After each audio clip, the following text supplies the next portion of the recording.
Hello and welcome along to another episode of this FM20 Build a Nation series, Climbing with Cliftonville with me, Daniel. It's part 24 today and we are back for a massive moment. We've had a couple already this season, and for those of you that have missed any of this campaign so far, I'm sorry, you've missed a huge amount, because we are back today, remarkably and surprisingly, for our first ever Europa League group stage match. In Season 3, it's an absolute miracle. I've no idea how we've got here. There's been some spectacular performances, some lucky escapes, and some miracle moments. But today it is Cliftonville v Sparta Prague in a Europa League group stage match. We've started the domestic season well. We'll take a look at our recent results, as well as the squad and some additions we made at the end of the window. A couple of names which you may recognise newly from today. But a massive thank you for everyone who's followed the series and the season so far. Please do put a thumbs up if you're looking forward to this one. A monumental moment in this series, and one of those we were looking to earmark when we first started, and to get there this early is incredible. If you want to stay up to date with this season and our European exploits, please do subscribe down below and turn that notification bell on. You'll get alerts as daily content releases from this series, as well as weekly live streams on the channel as well. So thank you for your support as always. I'm glad you're enjoying it. The feedback's still been excellent for this one, and I hope you continue to, as fingers crossed it doesn't all come crashing down today. We're missing Nathan Wood with an injury, probably our best defender, which is a shame. And a new person there that you probably don't recognise the name of. So let's start then by having a look at the transfers. Of course, the window shut a couple of weeks ago, but there were deals to be done both in and out of the club. And there may be some surprises, there may be some disappointments. But you were with me as, of course, Cal Naismith joined the club last episode, made an instant impact in his debut off camera. Brad Lyons and Mark Lyons joined during that episode, and we got 3 more deals done on deadline day, with 3 or 4 leaving the club. Conor McMenamin we mentioned leaving last time, and then 3 more youngsters going out on loan. Once we got to Europa League group stage football, we knew there were a lot of weeks where we'd have 3 games, the Saturday, Tuesday, Thursday syndrome, and we had to make sure we were ready to deal with that. So 3 players, 2 of them mainly to bolster the squad, 1 because of their Northern Irish reputation, and 1 because it was a position we were looking at all summer. So let's start with that one. Gavin Bazunu on loan from Manchester City, 19-year-old Irish under-21 international goalkeeper, 3-star ability, 5-star potential. Excellent, really good across the board. A sweeper keeper, which allows us to develop our style yet further, and significantly better than Anik, and even more better than Connor Devlin. We're only paying £550 a week in wages, which is pretty incredible as well. And for the Europa League, he's a massive step up, and he's been really good already. So 1 league game, 1 conceded, and he's going to be a good addition. But a good player, has got experience abroad, has played games in the professional level already, and started at Shamrock Rovers a couple of years back. So a really good addition and a first choice keeper for the season. Second is Bryn Morris. So we had a look at him. He's unregistered for this competition, brought in as a sort of utility squad player just to cover the domestic competitions and to be versatile. He's a little unhappy because we didn't get him in the squad for the Europa League. We were 1 player short and he was the one. So 2.5 ability, 3.5 potential, 25-year-old English midfielder. He's been a rotation option at Portsmouth for 3 years, has played for Wycombe, Shrewsbury and once for Middlesbrough, and a couple of other mini spells on loan at Burton and Coventry as well. Just a really solid pro.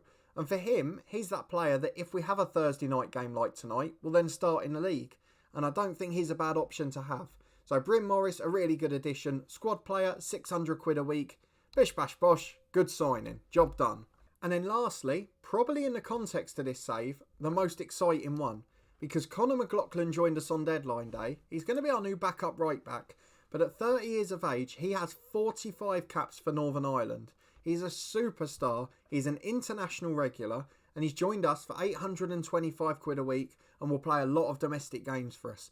This is the sort of addition which can change the series, because then you can convince his international teammates to come down, some of his favoured personnel from EFL clubs.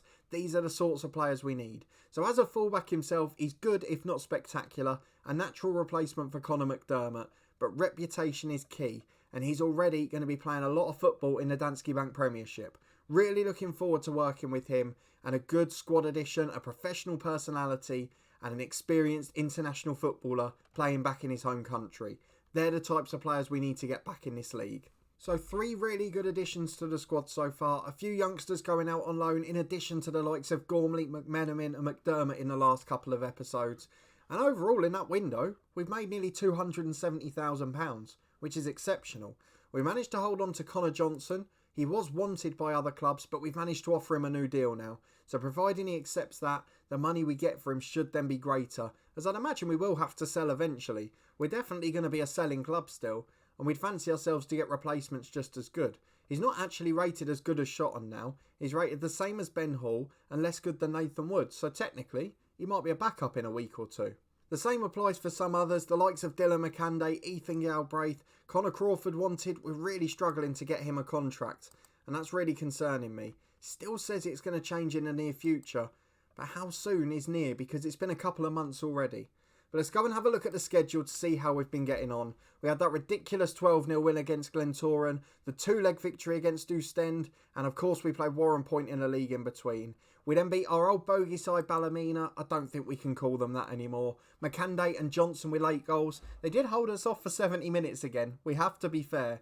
They did a really good job, but our backup side got through. And with a heavily rotated team, if we can do that, we're going to win this league at a canter. We then won 6-1 against Newington from the third tier in the Bet McLean Cup. Middleton with a brace, McCanday, Shotton and Thompson with a brace as well. Really comfortable victory, really good performance. A 5-0 win against second tier Queen's University, that in the Shield first round. Hepburn Murphy with a brace, Thompson with another brace and Cal Naismith with one as well. And then a 3-1 win at Institute at the weekend. Adam Idar with 2 goals, Matthew Smith with another one. And unfortunately, a big injury to Nathan Wood at the back. He will be out for just under a month now. We're going to really miss his presence. And his pace and his strength and his physicality is going to be hard missed in Europe. But otherwise, a really good spell. I do just want to highlight Stephen Thompson, a young player from the academy. Now, even with our improved side, 2.5-star ability. Really looks a good player and he's really developing well. He deserves a lot of credit for what he's done. I mean, to be fair, for one of our homegrown youth players to break into this side and this squad deserves a huge achievement and huge recognition. So I'm looking forward to seeing what he can do the rest of the year. But that is now irrelevant. We are in European action. We're facing Sparta Prague. Krasnodar in our group against Besiktas. Let's see what the outcome is. Can we cause yet another shockwave? Sparta Prague slight favourites. It looks like, bar the manager, all of their team is greyed out again, and that seems to be causing the difficulties. I just want to see what the sort of squad ratings are. Oh, they're very good. I mean, they're better than our players. Whether or not that comes across on the pitch, I don't know. But they are definitely, on paper, just about better than us.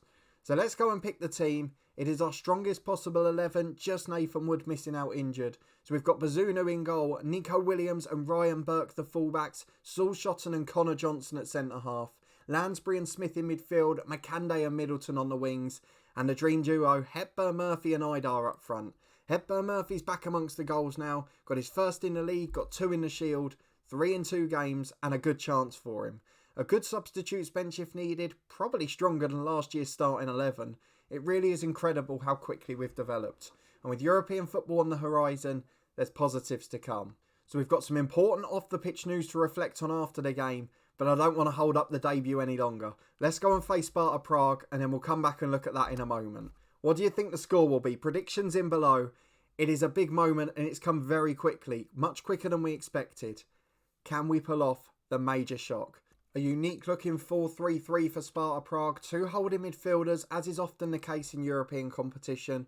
We're going all guns blazing. We're at home in this game. We want to get on the front foot. We want to do what we did against Sparta Prague. Against Maccabi Tel Aviv, to Sparta Prague. If we'd done it to them already, I'd be more confident. We're at Windsor Park. It's nearly half full. So let's see what the first half brings. 0-0 after 5. It's looking good so far. Nearly 15 on the clock, and it's the visitors who have got the throw on the right-hand side. Ryan Burke closing down but doesn't get there. Shotton heads the cross away, McCanday downfield, and Hepburn Murphy's beating his man to it. He's in one-on-one here. Rashawn Hepburn Murphy, straight at the goalkeeper. Idar didn't really help him, didn't make an angle, but a clear-cut chance already, and he's gone begging. Will we regret missing that? Goal kick for the visitors, but with 10 minutes to the break, there's not been much in this, and McCanday picks it up on the right with a chance to give us the lead. Gets it on the right-hand byline, in towards Matthew Smith. Just over the bar.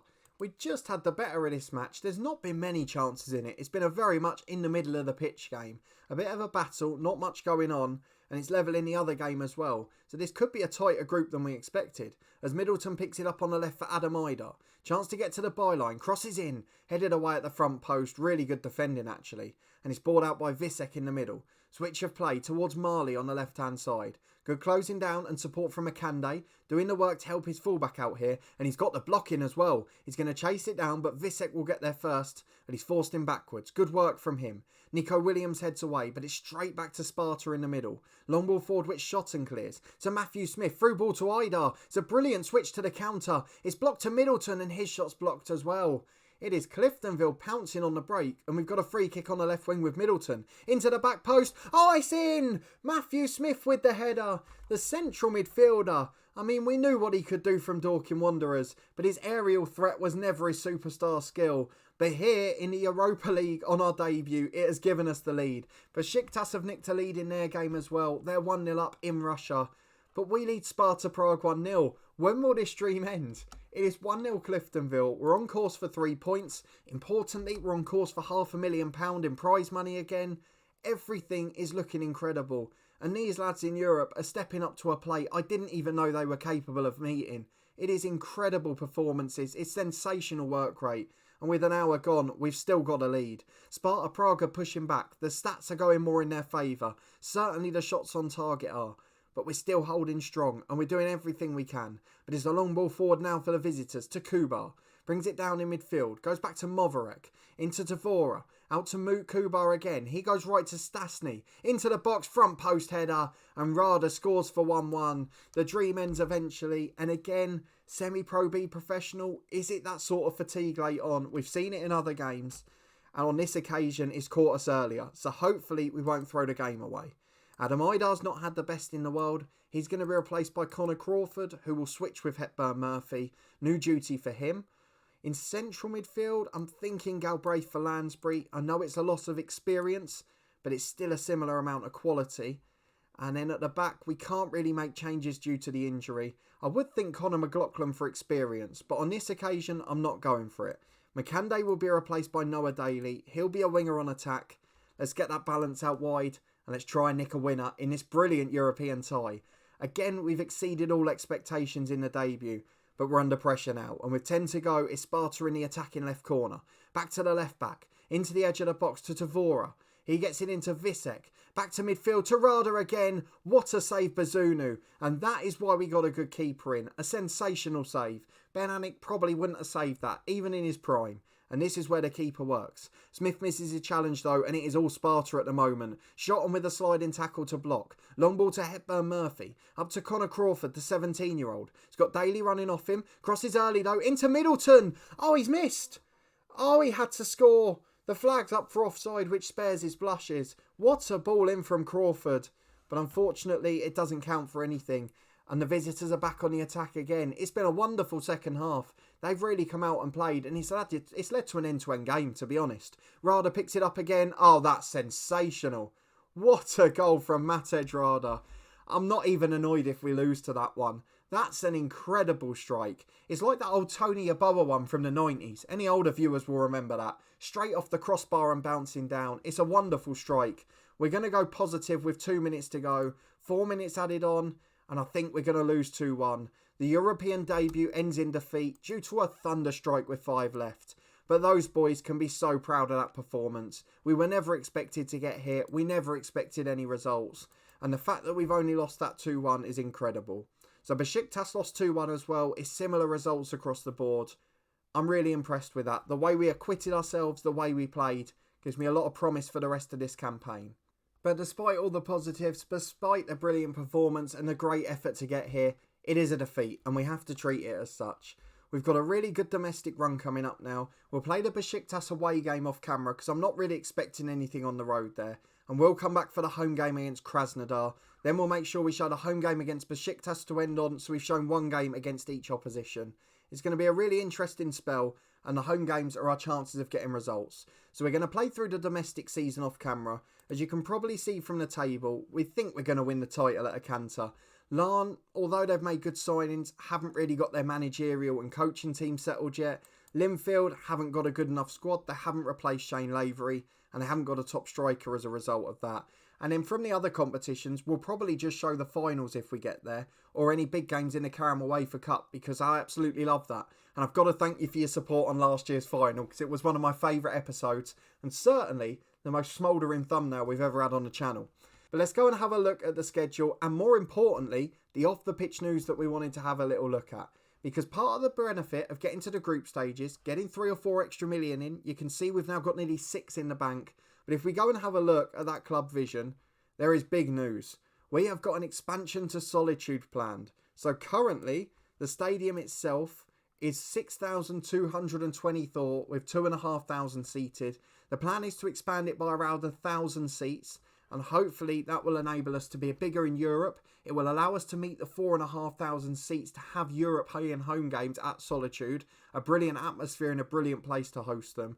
We've already increased our youth recruitment and our junior coaching again. Excellent and exceptional respectively, as you can see. We've got a new stadium sponsor. We've got good youth facilities and average training facilities. But the board have agreed to increase them again. So we're going to be spending about £2 million between them to increase them. It's going to be done by September next season as it starts at the end of the year.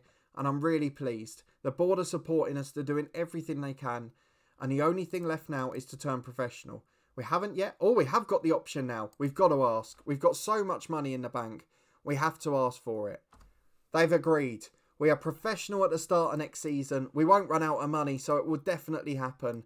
Planned professional status change to the 29th of May.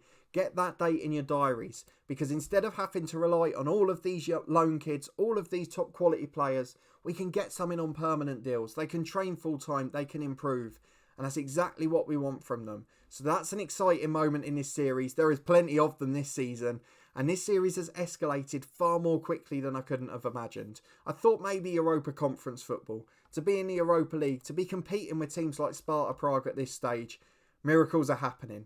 So we're going to rattle through this month off camera, try and get a miracle result away at Besiktas, and try and stay ahead in all of these other competitions. 4 trophies we're competing in off camera. Let's hope we're still in all 4 when we come back.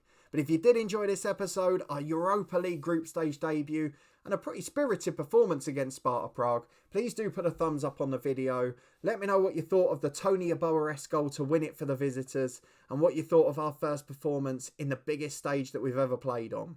Of course, give me a view on the squad signings we've added as well. I think it's a really good addition for the domestic competitions. You can already see the strains on the schedule there. We've got Ards this Saturday, then Linfield Wednesday, Larne Friday, Montrose Monday, Besiktas Thursday, Dungannon Saturday, Larne Tuesday. It's 6-7 games in 2 weeks. It's ridiculous, really. So we've got to try and balance the squad. And we've got to use the youngsters like Stephen Thompson, who's come to the fore, and some of those backups that we've brought in as well. So I feel like we're going to make it. We just need a bit of patience and accept that we will drop some points in the league. As long as we still win it, that's all that matters. So if you want to stay up to date and find out if we can do all of that, please do subscribe down below and turn that notification bell on. You'll get alerts as daily content releases on the channel. This series is here 7 days a week, a new episode every day, and then weekly live streams as well, mainly from our Youth Academy Challenge and possibly some special live transfer ones from this one too. FM21's just round the corner as well, so we'll be drip feeding information about that. Let me know if you're excited for that game and how you're looking forward to it, what you're planning to do with your series. There'll be some community votes coming over the next couple of weeks, and you can check out our podcast channel in the eye above too. We'll have predictions for the new Danske Bank Premiership season. We've got weekly championship predictions and much, much more. So please do go and check it out. It's really good fun and we're growing quickly at the moment. So thank you for your incredible support. But a big thanks for watching this one. Your continued support with this series, this channel and the podcast too. And I hope to see you next time for more European action as we face Krasnodar in the Europa League group stages. Fingers crossed, we might be able to get our first points on the board. I hope to see you there to find out.